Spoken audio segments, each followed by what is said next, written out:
Parque Hospitalar da Medicina Suplementar, dos hospitais privados, né, do Distrito Federal, cresceu substancialmente na última década. Uma das missões nossas é trabalhar para que a população tenha uma boa assistência. Isso se faz dialogando também com os órgãos de controle. E é assim que nós pretendemos continuar atuando, trabalhando não só para a classe médica, mas através da classe médica, levando seus benefícios a todos os servidores da saúde. Papo de Médico, com o Dr. Carlos Fernando. Estamos aqui em mais um programa Papo de Médico. Esse programa com a nossa audiência, com aqueles que vocês já estão assistindo já ao longo desses 3 meses, onde a gente entrevista colegas das mais diversas especialidades, para trazer a você, colega médico, colega médica, pessoal da área da saúde, o enfermeiro, o condutor da ambulância, o técnico da radiologia, o plantonista em geral. E você, público da nossa internet, que nos assiste para tirar suas dúvidas pelos temas mais diversos que nós passamos por todas as especialidades. Já gravamos com urologia, com ginecologia, com o pessoal da oncologia e assim viram muitos. Temos aqui um convidado muito especial, ele, o Dr. Gutenberg Fialho, médico, advogado, presidente do Sindicato dos Médicos no 4º mandato e presidente da Federação Nacional dos Médicos, que é o pai desse programa, quem pensou no programa, e me convidou.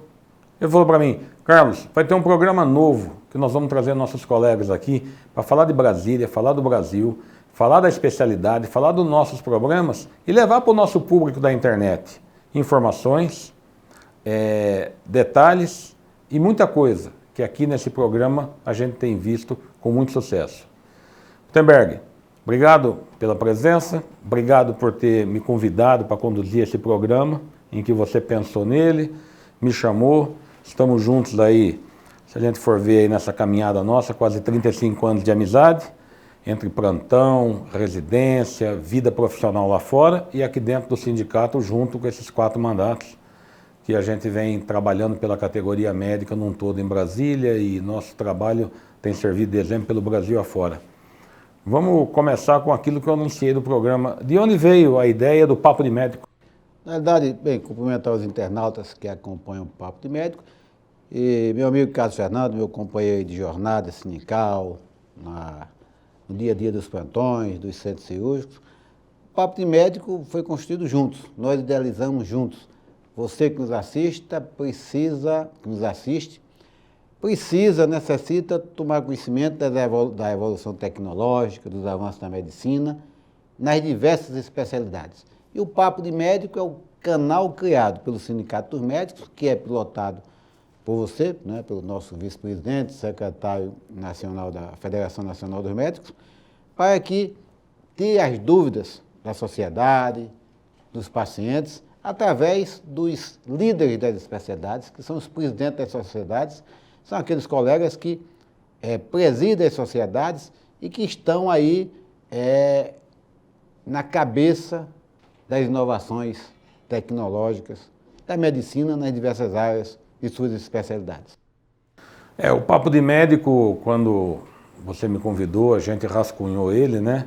Nós tivemos o cuidado de não deixar nenhuma especialidade de fora, como não vamos deixar.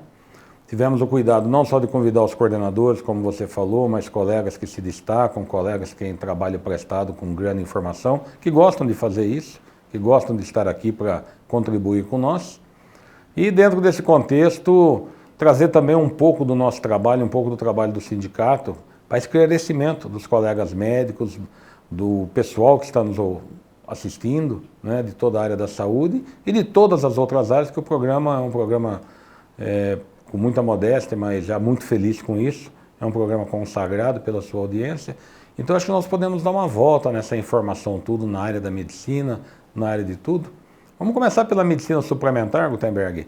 Hoje, como é que você vê a evolução do parque tecnológico da medicina suplementar, da medicina dos convênios que estão aí? Como que cresceu os hospitais privados em Brasília? Que medicina hoje que nós temos aqui, uma medicina já de ponta comparado com as principais capitais, São Paulo, Porto Alegre, Rio de Janeiro. Como está Brasília hoje, desses últimos 10 anos? Na realidade, o Parque Hospitalar da Medicina Suplementar, dos hospitais privados, né, do Distrito Federal cresceu substancialmente na última década, né? Eu cito, por exemplo, o Hospital Santa Marta, um hospital que eu nasci praticamente junto com ele. Eu fui para trabalhar no Hospital Santa Marta em 91, o hospital foi criado em 89, se eu não me engano. Eu estou lá no hospital há mais de 30 anos. Hoje é um dos principais hospitais da cidade e naquela região de Taguatinga, sem medo de errar, se não for o melhor hospital da região, os outros que existem se equiparam a ele. Certo. Né? Fora demais hospitais que chegaram em Brasília, como o Sírio-Libanês e demais outros. O Estardó, são hospitais de ponta. Mas nós estamos observando que Brasília hoje está se transformando, talvez, no segundo polo médico do país. Né? Nós temos São Paulo, e Brasília hoje está sendo referência para o Brasil todo. Né? As pessoas estão vindo se tratar em Brasília. Portanto, eu digo sem medo de errar que Brasília hoje seria o segundo polo médico do país. Para vocês terem ideia, está funcionando em Brasília, há menos de talvez 5 anos, 5, 6 anos, o Sírio-Libanês, a segunda unidade do Sírio-Libanês no Brasil. A primeira unidade do Sírio-Libanês é São Paulo. Brasília tem a sua segunda unidade e a demanda é tão grande, Carlos Fernando, que o planejamento estratégico do Sírio-Libanês, pelas informações que eu tenho, os resultados foram atingidos na metade do tempo previsto no seu planejamento estratégico, para você ver o mercado, né, que Brasília, o entorno e essa região aqui do Centro-Oeste tem, e que faz com que a excelência do hospital atinja seu planejamento estratégico na metade do tempo. Assim como está sendo no Santa Marta, assim como está sendo nos hospitais da Rede DOC que vieram para Brasília, a Rede Santa, não podemos esquecer da Rede Santa, e o Hospital São Francisco, na Ceilândia, está lá construindo mais uma torre, né? Uma torre. Então, o crescimento é fantástico. E nós precisamos que esse crescimento ocorra também, paralelamente, com a rede pública. Porque eu costumo dizer que a medicina suplementar, a medicina privada, ela não é concorrente do Sistema Único de Saúde. Elas se complementam. Esse conceito é fundamental. Perfeito. Eu só queria complementar que uma das coisas gostosas desse programa é que a gente aqui não tem conflito de interesse, né? Tanto pelo tempo que a gente está em Brasília, pela amizade que a gente tem com os donos de hospitais, com os diretores, com os colegas, e se está aí esse crescimento realmente, uma competitividade sadia que trouxe uma tecnologia para cá, e mais uma vez repassar, né? O Grupo DOR, o Grupo Santa Lúcia, o grupo da oftalmologia, você pega o HOB, cresceu demais, você pega o CBV, o DAIA, que o Hospital DAIA também crescendo demais. Tem residência em cirurgia plástica, né? Exatamente, o grupo da oncologia do Cetros. Foi um inovador na cirurgia plástica, né? Na cidade. Cetros, lá com o Murilo, o Gustavo Fernandes, essa turma toda, né? E por aí vai. Por aí vai. Então a cidade hoje, você falou... O Hospital de Águas Claras. Sim, né, do Grupo Ímpar, do Grupo... Edson Bueno, né, o falecido Edson Bueno, que dividiu nas holdings, né?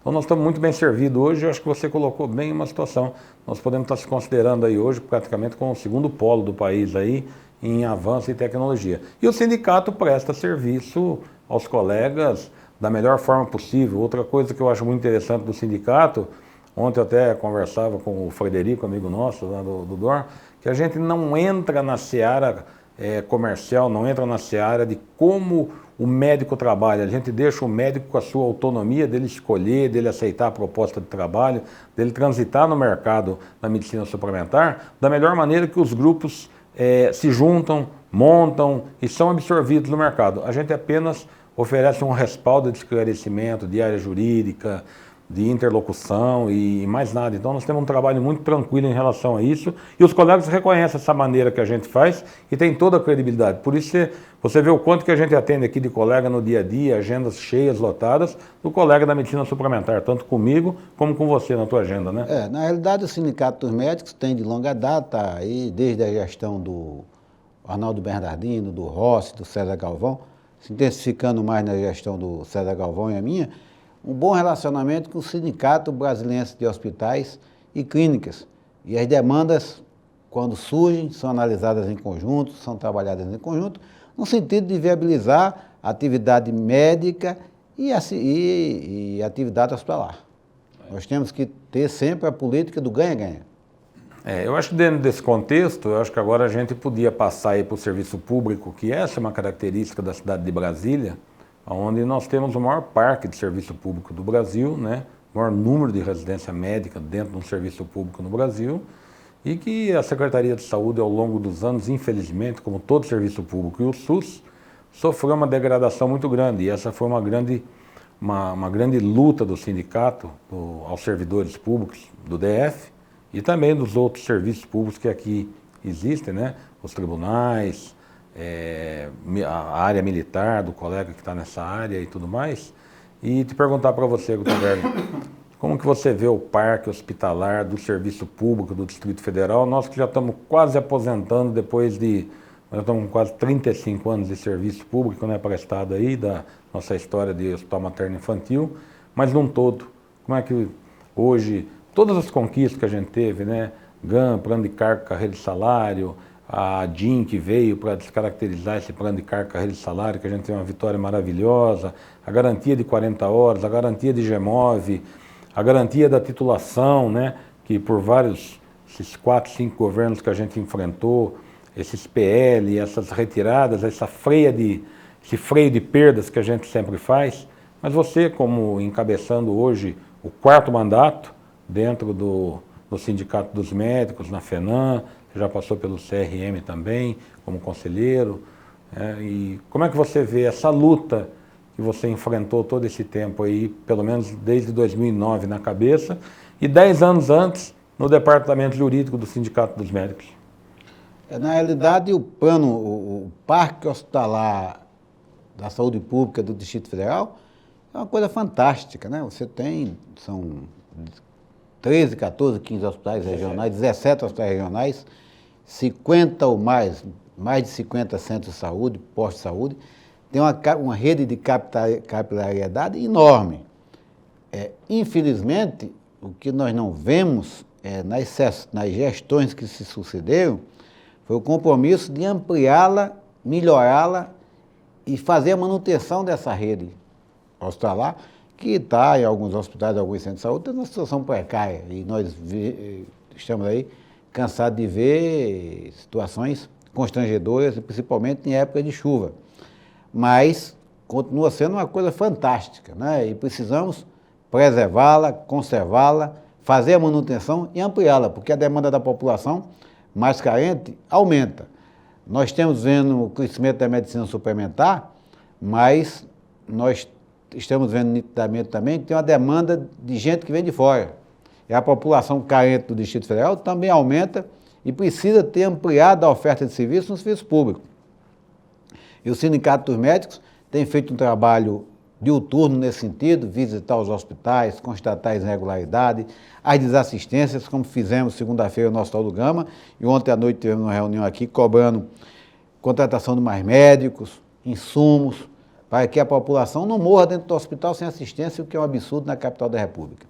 E o trabalho do Sindicato dos Médicos é incessante, as demandas são, cada dia aparece demanda, nós temos que atuar prontamente e mesmo assim, avançamos numa série de conquistas que você elencou, que foi do plano de cargos e salários, da redução da jornada de trabalho, a regulamentação da jornada de trabalho de 24 para 20 horas, pagamento de precatórios, mandado de junção, o plano de cargos e salário previu uma série de benefícios que foram estendidos às outras categorias, que é bom frisar aqui, que na época eu era secretário jurídico, fizemos o plano de cargo e salário, e as outras categorias copiaram literalmente o plano de cargo e salário dos médicos, portanto, é o médico, é o Sindicato dos Médicos, trabalhando em benefício de todos os servidores da saúde.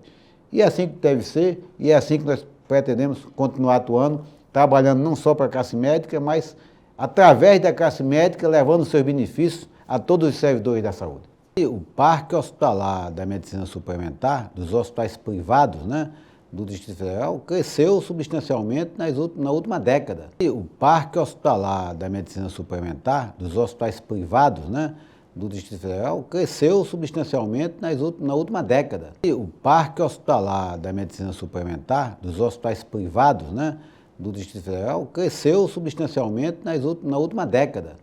Para o homem, pelas condições insalubres, para contar na sua contagem diferenciada para a sua aposentadoria. E agora está sendo publicado, nesse mês de agosto, o último recurso que coube dentro do Supremo Tribunal Federal. E essa medida favorece a todos da área da saúde, não só em Brasília, mas como no Brasil. Eu queria que você falasse a importância dessa luta nossa, a importância que o Sindicato dos Médicos teve dentro disso, onde você capitaneou isso por todos esses longos 4 anos de mandato. O que você traz aí para nós dessa conquista aí que vai ser de muito benefício para todos? Essa é a grande expectativa dos colegas médicos, a contagem do tempo de serviço trabalhado em condições insalubres para efeito de aposentadoria, acrescentando aí no seu tempo de serviço, para o homem 40%, para a mulher 20%, e vai fazer com que as pessoas passem a ter o seu desejo, o seu descanso, né, tão desejado, que é a aposentadoria. Trânsito em julgado agora dia 4 de agosto, e o Sindicato dos Médicos, junto com a sua assessoria, está trabalhando a forma de nós operacionalizarmos essa reivindicação, essa conquista, já em conversa com o IPREV, que está criando uma circular para normatizar isso, e para a semana, com certeza, nós iremos anunciar, comunicar, convocar, talvez, os colegas para uma reunião aqui no auditório do sindicato para explicarmos melhor como é que vai ser feito esse fluxo, porque tem que ser feito de uma forma ordenada, para que a Secretaria de Saúde e o IPREV tenham condições de cumprir a decisão. Não que eles tenham sido pegos de surpresa. Esse argumento não vale. Esse mandado de junção transitou em 2009. Quando a gente fala de trânsito em julgado, é até um negócio complicado, porque ele transitou em julgado em 2009. Infelizmente, fizeram vários recursos, né, eu diria até de litigância de má-fé, que foi aceita pelo Judiciário e levou 11 anos para transitar em julgado novamente. Isso existe no Brasil, Carlos Fernando. Uma decisão que transitou em julgado, você transitar em julgado de novo. Mas, infelizmente, são os jabutis do Judiciário brasileiro. Eu queria aproveitar esse momento do programa para fazer um chamamento aos colegas médicos, às médicas, para vir ao sindicato fazer a sua contagem de tempo de serviço. Nós temos um serviço aqui, um recurso humano, que faz a sua contagem, confere o seu contra-cheque, organiza a sua aposentadoria, busca tempos que você tem em outros serviços, em outros estados, prepara a sua pasta para aposentadoria, publica suas licenças premium, confere seu contra-cheque do ponto de vista de valor financeiro, né? E para isso você fica com a sua vida organizada. É só telefonar aqui no sindicato, 32441998, e pedir o agendamento para a conferência do seu contra-cheque e da sua situação de RH. Faz seu planejamento previdenciário, né? Todo o seu planejamento previdenciário. A previsão da sua aposentadoria, quando entrar com a abono de permanência, as licenças prêmias, quando vão ser pagas, quais são convertidas em pecúnia. Em tempo para aposentadoria. Tem todo esse levantamento, toda essa avaliação previdenciária feita aqui no nosso jurídico. Então, isso está aí para todos os colegas, não só aquele que está no serviço público, como aquele colega que está no serviço privado e tem seu tempo recolhido, desde seus tempos primórdios. Tem gente que antes de ser médico já trabalhou, já recolhia, né?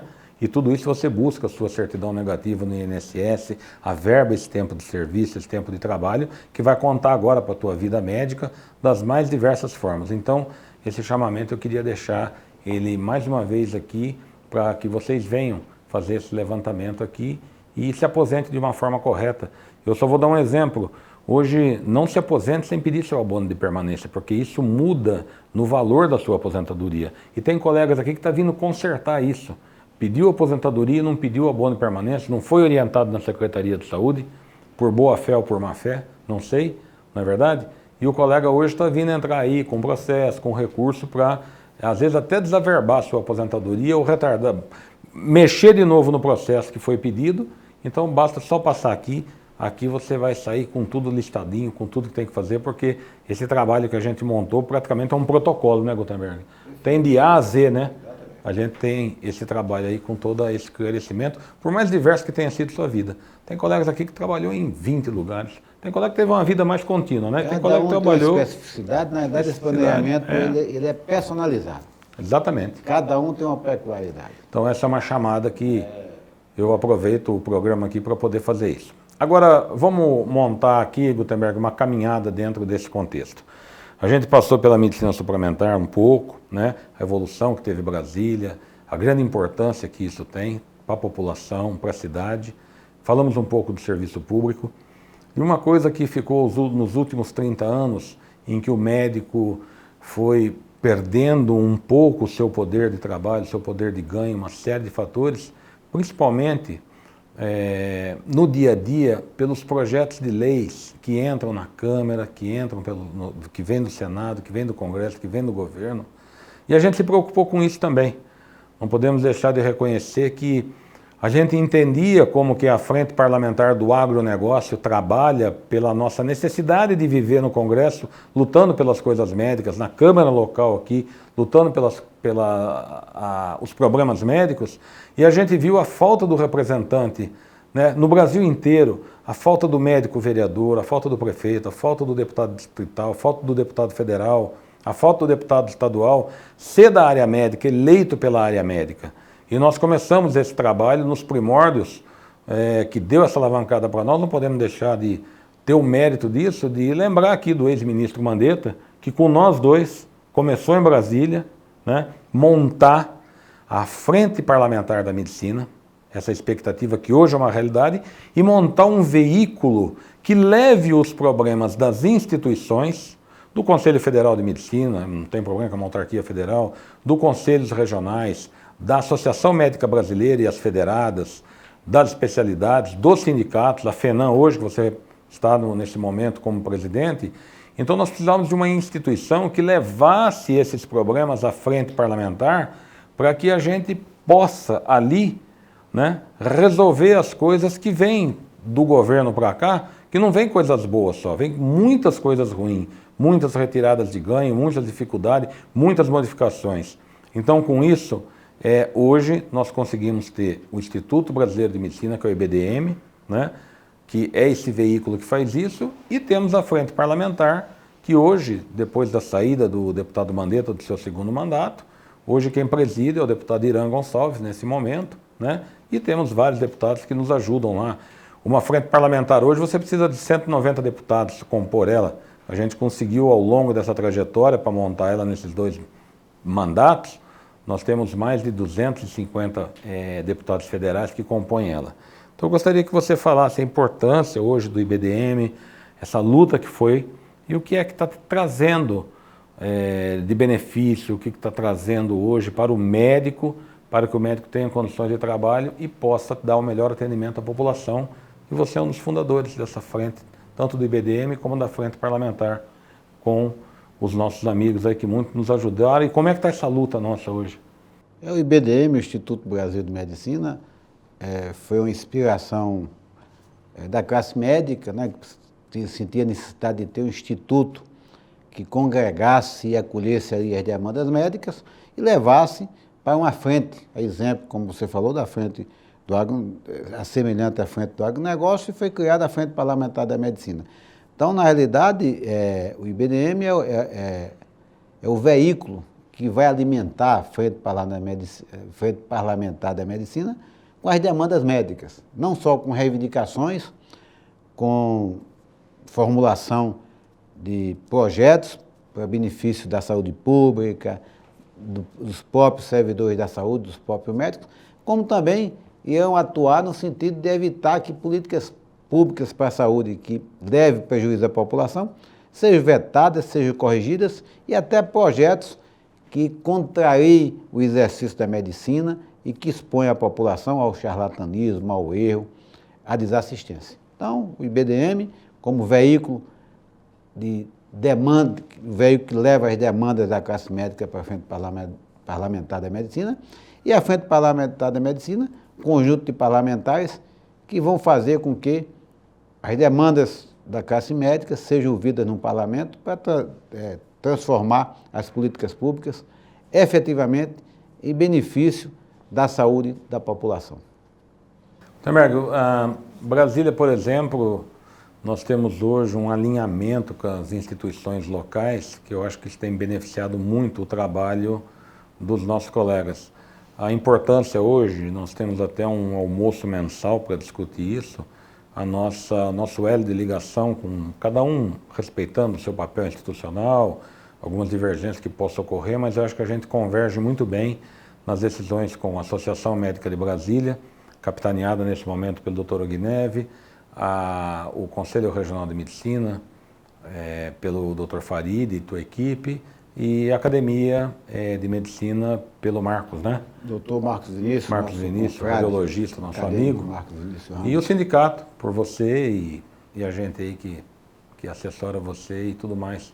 Como é que você vê a importância desse relacionamento entre as instituições e como que tem andado isso na sua avaliação em relação a uma Câmara Legislativa com um pouco de dificuldade que a gente tem tido e com esse desmando que está hoje na Secretaria de Saúde e daqui um pouquinho nós vamos falar do IGES também. Como é que você vê essa união? Na realidade, as entidades médicas conseguem conversar, conseguem avançar em demandas comuns, respeitando a peculiaridade de cada instituição. Nós temos a Academia de Medicina, que é a instituição que congrega os médicos mais experientes, que têm trabalhos científicos, que têm uma história na cidade, que fizeram muito pela medicina e que são realmente o exemplo para a cidade, pelo trabalho, pelo desempenho científico que realizaram durante toda a vida.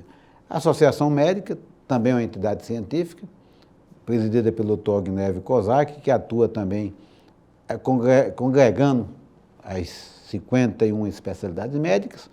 O Conselho Federal Regional de Medicina é um órgão que regulamenta e preza pela prática da boa medicina, e o sindicato que faz atuação sindical em condições de trabalho, em condições salariais, e interfere e atua diretamente na promoção da boa qualidade de vida do médico no seu local de trabalho.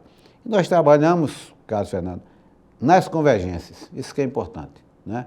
Nós precisamos trabalhar sempre com as convergências para beneficiar a sociedade, o paciente, de uma forma geral, como principal objetivo, e o médico secundariamente, né? Portanto, essa parceria se transforma e se reflete nas ações políticas e nas ações preventivas, como agora a criação, recentemente, da Comissão de Assuntos Parlamentares, para orientar, dar consultoria até, entre aspas, aos parlamentares, naqueles projetos que os parlamentares, na ânsia de legislar, de beneficiar a população, elaboram, tentam colocar em votação e levar a plenário, levar a aprovação, mas que antes não tinha a participação da classe médica, a classe médica não é ouvida, e às vezes tinham discordâncias e até atuação nossa no sentido de não serem aprovados, até de arguir alguma inconstitucionalidade. Portanto, a criação da CAP, Distrito Federal, CAP Brasília, que vai atuar na Câmara Distrital, foi um avanço fantástico em termos de presença, de proatividade da classe médica junto à Câmara Distrital. Você, colega médico que está ouvindo essa entrevista, você não sabe, às vezes você está ali no teu consultório, no teu dia a dia pesado, árduo, sai do consultório, centro cirúrgico, sai do centro cirúrgico, vai para um plantão, e nós aqui, instituições do lado de cá, o quanto que a gente tem freado perdas, freado projetos de lei que chegam tanto local como no Congresso. E nós não podemos deixar de dar uma passada na Federação Nacional dos Médicos, onde nesse momento, e o que eu gosto muito desse programa, sabe o que é, Gutenberg? É que a gente fica à vontade para falar nomes de pessoas que nesse momento estão nos ajudando, estão atuando, estão nas pontas aí.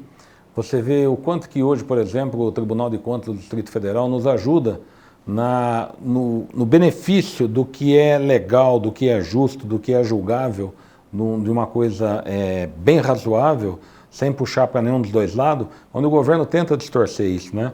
Podemos deixar de ter um agradecimento aqui ao Dr. Renato Rainha, conselheiro, ao Michel, ao Manuelzinho, ao Inácio, né? Esse pessoal que sempre nos recebe lá, não só nós, como as outras entidades também, naquilo que a gente vai lá buscar de freio de perda, que eu sempre chamo, né? Às vezes o colega não vê uma conquista toda hora, poxa, o que o sindicato está fazendo, o que a associação médica está fazendo, mal sabe que por trás desse o que está fazendo tem muita coisa que a gente está freando, porque só nós que estamos dentro das instituições, nós estamos vendo o quanto que o governo luta contra a gente, né? E, infelizmente, é desse jeito. Basta ver tabelas de honorários do SUS hoje, tabelas de honorários da medicina suplementar, a luta que está a vida do médico e tudo mais. E a gente viu que um modelo que começou a andar pelo país, afora, e Brasília não foi diferente, foi o modelo das OS, né? As organizações sociais, onde você não consegue arrumar a tua casa e você traz gente de fora para arrumar a tua casa com espírito realmente de verdadeiros caça-níqueis. E a gente teve essa oportunidade de ver por dentro do Tribunal de Contas como que isso foi mostrado no Brasil todo, que não deu certo. E falando de Brasília, eu penso que os deputados naquele momento do mandato anterior da Câmara Legislativa foram infelizes em votar no modelo da implantação de uma OS, né, que o IGES nada mais é do que uma OS travestida de IGES, e está aí hoje toda essa situação. Acabamos de ter uma audiência pública aqui dentro do sindicato há uns dias atrás, como que está a situação do nosso querido e falido Hospital de Base, como que está a situação do nosso querido e falido Hospital de Santa Maria, e como que está a situação do Hospital do Gama e de toda a situação. E o sindicato vem lutando com isso. Então eu acho que isso mostra a necessidade de representação médica nos locais de decisão, e eu queria que você fizesse uma palavra do presidente do Sindicato dos Médicos, como que ele analisa isso dentro de Brasília e que tristeza é essa que a gente tem aqui dentro do peito. Não, primeiro a gente tem que agradecer os órgãos de controle, o Ministério Público, o Tribunal de Contas e tal, que sempre têm ouvido o Sindicato dos Médicos e têm ouvido e permitido que nós possamos levar a esses órgãos a nossa visão e até a realidade fática, porque o que o governo leva para os órgãos de controle é fantasia. A gente leva a realidade fática. E essa capacidade de nos ouvir que os órgãos de controle têm é muito importante, não só para o sindicato, mas para a sociedade como um todo. Uma das missões nossas é trabalhar para que a população tenha uma boa assistência. Isso se faz dialogando também com os órgãos de controle. Com relação ao IGES, infelizmente, a Câmara Distrital, no governo passado, do ex-governador Hollenberg, cedeu ao seu canto, né, de sereia e criou esse monstro que hoje parasita todo o sistema público de saúde do Distrito Federal, fazendo com que um rombo de 250 milhões de reais, ou mais, né, com falta do básico, até de fraldas, né, com pacientes morrendo com câncer porque não consegue ser operado, paciente perdendo um rim porque não consegue tratar um cálculo renal e outras coisas mais, consiga mais dinheiro através de emendas parlamentares, como aconteceu quarta-feira passada. Quer dizer, é um monstro que cresceu, que está crescendo. É necessário que os órgãos de controle, que o Ministério Público, que o Judiciário e que as entidades representativas de classe e a sociedade organizada como um todo haja para que isso não continue, porque daqui a pouco você vai ter os hospitais públicos sem receber recurso nenhum e todo o recurso da saúde pública do Distrito Federal sendo destinada a uma instituição que está quebrada, que tem rombo, que gere mal e ainda cria, Carlos Fernando, e vocês que nos ouvem, um pacote de benefícios. Acabaram de aprovar na Câmara Distrital um pacote de benefícios para os seus diretores pagarem plano de saúde, pagarem internet, pagarem celular, não sei se é aluguel, não lembro agora, mas uma série de benefícios que nem toda entidade privada oferece, rica e oferece seus servidores. Então, a instituição quebrada, endividada, dá de presente, 4 meses antes do Natal, um pacote de benefícios, que o Brasília está implantando, nesse caso, o Papai Noel antecipado, com dinheiro nosso, com dinheiro dos nossos recursos. Bem, Dr. Gutenberg Fialho, presidente da Federação Nacional dos Médicos. Vamos dar uma volta no Brasil. Abertura e número de faculdades de medicina e revalida, presidente. Qual a posição do presidente da FENAM? O revalida tem que ser realizado, não o revalida light, mas o revalida pelas faculdades públicas, como foi regulamentado, 2 vezes ao ano, permitindo que quem se formou no exterior tenha a oportunidade de revalidar o seu diploma, de mostrar que tem uma formação epidemiológica compatível com a realidade do país e que, se tiver competência, entra no mercado de trabalho. Não passou no revalida, se prepara, corrige as deficiências e vamos trabalhar, que o país é enorme.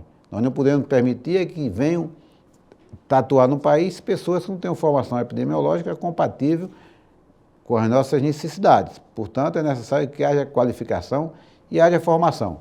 A abertura indiscriminada de escolas médicas é um erro, né? Você tem escolas formadas sem hospitais de referência, sem sem cenários, né? Sem hospitais, sem locais para os alunos aprenderem e estudarem. Ontem mesmo eu recebi uma estudante de medicina interna que não consegue ter acesso a centro de saúde, a posto de saúde, para treinar, para estagiar, porque aqui em Brasília tem faculdade que não tem cenário para os estudantes se formarem. Quer dizer, isso é um absurdo. Nós temos excesso de faculdades, já temos excesso de médicos, já temos desemprego na categoria, portanto, é necessário que haja um controle social disso, para que nós não tenhamos aí profissionais despreparados, que em vez de beneficiar a sociedade, vai causar iatrogenia, uma série de outros malefícios à sociedade. Carreira médica de Estado, Gutenberg. Isso levaria o médico aos rincões, uma carreira como o juiz tem, o promotor tem, e nesse governo Bolsonaro agora nós tivemos Médicos pelo Brasil, que foi um tampa-buraco. Como que a FENAM vê isso, o presidente da FENAM vê isso? A carreira médica de Estado é o nosso sonho, levar os médicos para os grotões, para os desertos assistenciais, uma carreira estável, com salário decente, e permitir que ao longo do tempo ele retorne para os centros mais desenvolvidos, como é as carreiras de Estado aí, que tem como Judiciário, como Ministério Público, como a Defensoria e tal.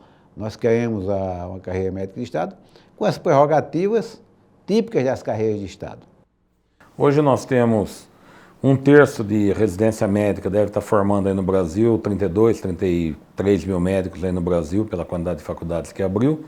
Só perdemos para a Índia em número de faculdades de medicina no mundo. E esses cursos de pós-graduação aí, como é que o presidente Gutenberg da FENAM vê esses cursos de pós-graduação e esse 1/3 só de vagas que tem? E tem mais um dado para lhe falar: 550 mil médicos trabalhando, 183 mil médicos apenas com título de especialista. Qual é a tua avaliação, presidente? Na realidade, eu tenho uma visão bem peculiar disso. Pós-graduação, permissão do Ministério da Educação para o curso de pós-graduação ser criado, tem que ter exigências mínimas. Você não pode colocar em andamento, em curso, uma pós-graduação que não tem um staff, né, não tem professores qualificados com mínimo de currículo, né, porque senão você vai ter gente com pós-graduação totalmente desqualificada. Então, a qualidade acima de tudo, a meritocracia nisso. Com relação às especialidades médicas, é importante que você tenha, todos os profissionais tenham acesso a uma especialidade, a uma residência médica. Mas mais importante do que ter a residência médica é ter um profissional bem formado. Porque o cidadão, quando se forma médico, ele tem que sair da faculdade com a formação que permita resolver os principais ou os mais comuns problemas de saúde da população, né? Porque senão você não se transforma em médico, você se transforma em técnico. O médico que só sabe isso, só sabe aquilo, na realidade, toda especialidade convive com as complicações das intercorrências das especialidades médicas como um todo. Então, o ser humano ele apresenta intercorrência de todas as especialidades médicas. Portanto, o médico tem que ter noção básica para identificar as outras complicações, os outros sintomas, os outros agravos do organismo como um todo. Portanto, me preocupa muito a visão de formar especialistas sem se preocupar com a formação geral do colega que sai da faculdade, Carlos Fernando. Ok. Gutenberg, a reforma administrativa e tributária hoje, como que a FENAM vê isso? A reforma administrativa é um desastre, né? montada num falso discurso do Paulo Guedes, que o servidor público é privilegiado, isso e aquilo todo, e você mostra que é um engodo, que é uma falácia, né, que é uma fraude intelectual, quando ele diz que tem que haver a reforma porque tem que cortar privilégios, e os que têm privilégio ele deixa de fora. Que diabo é isso? O cara bebeu, fumou maconha, tá, tem que ser nesse nível, porque se eu digo que tem que cortar privilégio, quem tem privilégio fica fora da administração, o cara surtou e montou a narrativa e está se repetindo. Então, o Brasil tem dessas coisas, né? Com relação à reforma tributária, eu tenho minhas dúvidas. Essa história de que vai beneficiar a classe médica, isso, aquilo, outro, eu acho que é um discurso montado. Quando você coloca um limite razoável, um limite mínimo ali de não tributação de lucro líquido, impede que as pessoas avancem no sentido de ampliar os seus negócios, essa coisa não pode estar certa. Eu tenho que ser estimulado a crescer e não me manter naquele patamar. Você está sendo condenado a ser eternamente um empresário medíocre? O país precisa de empresários arrojados que possam crescer, gerar emprego e aumentar a arrecadação. E o governo tem que estimular isso, aumenta a carga tributária, né, que a gente lembra o Quinto dos Infernos, que foi aí uma seriado que mostrava o que era o quinto, que era a derrama, que era 20% de impostos, e nós estamos bem acima disso em pleno século XXI. Portanto, a reforma tributária não me agrada, não acho que beneficie, apesar do discurso, da narrativa, não me convence. Hoje,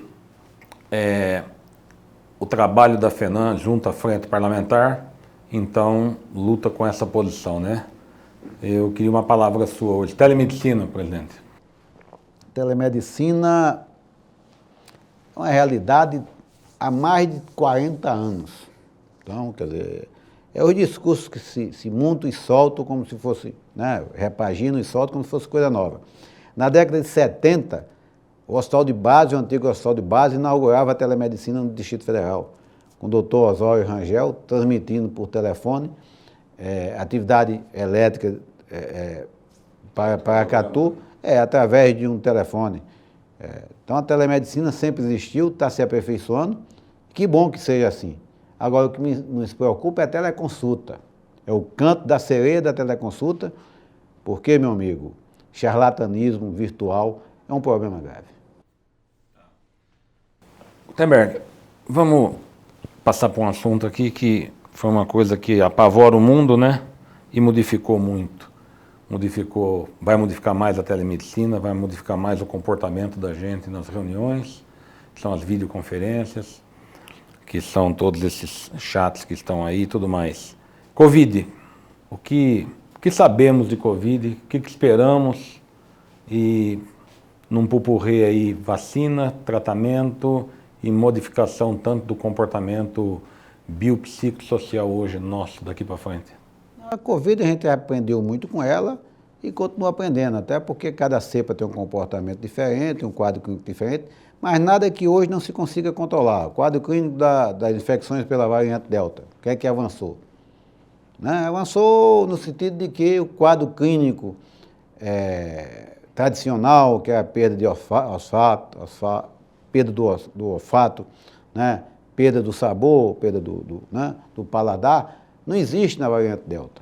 Mas, fora isso, o resto do quadro clínico é o mesmo. Basta pensar na doença. O que é importante, a gente, Carlos, que faz medicina, que faz clínica médica, sabe que você só diagnostica quando você pensa. Portanto, hoje, todo paciente que chega no seu consultório com quadro gripal, qual a primeira hipótese? Em que é que você não pode deixar de pensar? Covid. Qual o tratamento? Sintomas e acompanhar a avaliação clínica e fazer o devido manejo clínico. Né? Agora, a imunização é um problema, porque a vacina é o remédio, as vacinas que estão aí disponíveis nunca foram tanto estudadas, nunca se estudou tanto, nunca se investiu tanto em fabricação de vacinas, e tem aí um movimento negacionista que realmente prejudica a nós avançarmos e conseguir aí a imunidade de rebanho. Realmente isso aí a gente critica, acha que As pessoas têm que valorizar a vida, eu repito que a vida não tem repescagem. Você não é no futebol, não é no campeonato que você tem uma segunda chance. Morreu, acabou. Então vamos ter mais compromisso com a vida, não é porque comportamento irresponsável, você só percebe que é irresponsável quando você perde o seu parente. Eu tenho vários exemplos de pessoas que, quando perdeu o parente, aí caiu a ficha. E aí já é tarde, porque não volta mais. Né? Vamos continuar avançando na vacinação. O Brasil já está produzindo a 4ª vacina, né? Se eu não me engano, é a Universidade do Rio de Janeiro que está produzindo a vacina. Então a gente está avançando no sentido de controlar. A videoconferência, né, essa epidemia, eu chamo de videoconferência, avançou, resolveu o problema do isolamento, mas tem levado também ao adoecimento. As pessoas estão adoecendo, sobrecarga de trabalho, a sensação do profissional e do doméstico não tem limites, você não tem hora para trabalhar, você está tendo problema de dor, de lé, está voltando às doenças osteomusculares, que acontecia na década de 80, 88 mais ou menos, quando explodiu as doenças osteomusculares relacionadas com o trabalho, as antigas, na época eu estava começando na medicina do trabalho, e agora está voltando com as videoconferências, com home office. Portanto, a videoconferência dá a sensação de que você está 24 horas à disposição. Não é assim. Então precisa de regulamentação, de horário, de descanso, de remuneração adequada, e não tenha dúvida, o encontro presencial é o padrão ouro. Fora as doenças mentais hoje que se exacerbaram demais, a ansiedade, a depressão, isso daí pelo isolamento, quer queira de uma forma ou não também, né, Gutenberg? E a angústia. E as perdas, a angústia, né? Acho que isso não pode deixar de fazer.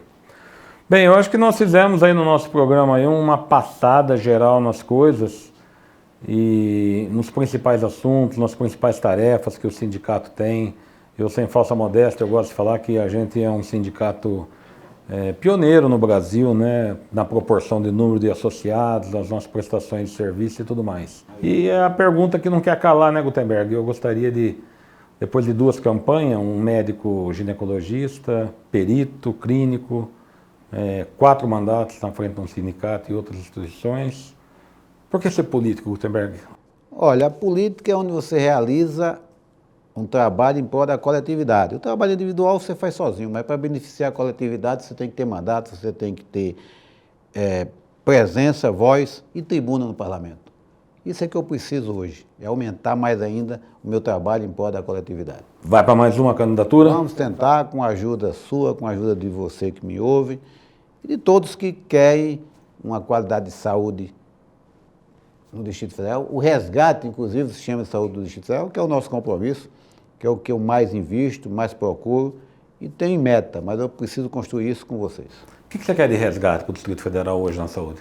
Alguém que chegue no centro de saúde, tem um clínico para lhe atender, um ginecologista, um pediatra, consiga a sua receitinha da losartana potássica, do metildopa, do fenobarbital para o seu filho que tem epilepsia, que hoje uma simples receita não se consegue para comprar um remédio controlado, que tem levado sofrimento e dor e até óbito às famílias do Distrito Federal. Ok. Bem, internautas, a você, colega médico, a colega médica, você da área da saúde e todos vocês que não são da área da saúde, eu acho que trouxemos algumas informações institucionais, informações de trabalho de uma instituição que trabalha em prol de você, que milita na nossa área e que tem um único objetivo: atender bem a população, que essa é a nossa meta, essa é a nossa vida, a nossa dedicação, né, Gutenberg? E dizer aos colegas das especialidades que não foram ainda convidadas que reclamem, não só do presidente, como do vice, a oportunidade de vir aqui falar com os seus colegas de especialidade, com a população de forma geral. Então, eu queria deixar aqui um muito obrigado pela audiência, um muito obrigado pela paciência com a gente, um muito obrigado pela credibilidade do programa. Como você fala, né, Gutenberg, é um programa de utilidade pública, de informação. Dizer aos colegas, aqueles que não foram citados, o nosso programa não tem conflito de interesse, o Papo de Médico tem toda essa finalidade, e deixar frisado a você, Gutenberg, que do fundo do meu coração, você é meu irmão fraterno e o meu melhor amigo. É isso que eu posso deixar aqui para que todos de Brasília e do Brasil saibam. Obrigado, meu irmão, eu não tenho dúvidas quanto a isso. Obrigado.